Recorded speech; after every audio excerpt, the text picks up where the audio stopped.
Do you know why the US wants to separate Xinjiang from the rest of China? Because Xinjiang's location is way too important geopolitically. So here, China can bring something to the entire Eurasia that some US politicians scare the most: peace. Let me explain why. First, Xinjiang Uyghur Autonomous Region, located in northwest of China, connects China with Central Asia. Xinjiang shares borders with 8 countries: Mongolia, Russia, Kazakhstan, Kyrgyzstan, Tajikistan, Afghanistan, Pakistan, and India. Xinjiang wasn't just a key hub in the Asian Silk Road, it's also a key gate for the current Belt and Road Initiative to expand westwards. It will connect East Asia, Central Asia, West Asia, and Europe. This is the region that the US government and several Western countries have been spending billions of dollars in the past decades to sponsor terrorism, wars, and instabilities. The textbook divide and conquer strategy. Because Eurasia is too big. If they unite, they will be too strong. And that is threatening for the US to maintain its exceptional position in the world. In other words, hegemony over the world. However, China's Belt and Road Initiative are bringing infrastructure and economic development to this region. China-Europe railways go through here. Billions of dollars of trades taking place at the ports in Xinjiang. And this economic development will raise the living standards of people living in this region. And when people are much better off, there will be no reason to participate in wars and terrorism. So the US came out with a plan.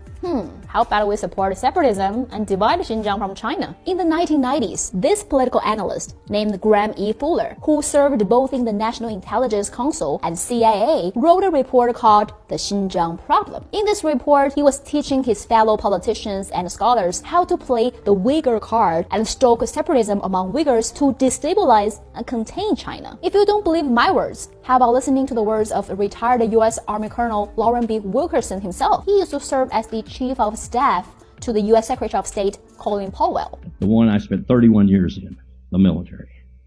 Here is what it has decided for Afghanistan. And I bet you don't know this either. We're in Afghanistan as we were in Germany post-World War II. That is, for at least a half a century. It has nothing to do with Kabul and state building, nothing to do with fighting the Taliban or proving that we can reconcile with the Taliban, and nothing to do with fighting any terrorist group. Because it is the only hard power the United States has that sits proximate to the Central Base Road Initiative of China that runs across Central Asia. If we had to impact that with military power, we are in position to do so in Afghanistan. Second reason we're there is because we're cheek and jowl with the potentially most unstable nuclear stockpile on the face of the earth in Pakistan.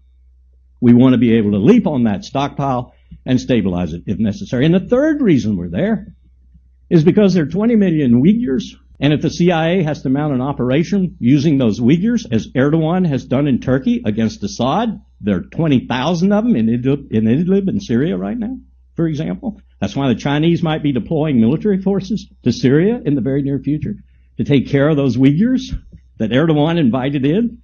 Well, the CIA would want to destabilize China, and that would be the best way to do it, to foment unrest and to join with those Uyghurs in pushing the Han Chinese and Beijing from internal places rather than external. Unfortunately for the US, their plan to separate China is failing. All 56 ethnic groups in China will love and support each other, will unite and hold on to each other like pomegranate seeds. And we will unite with the rest of the world to build a community with a shared future for all mankind.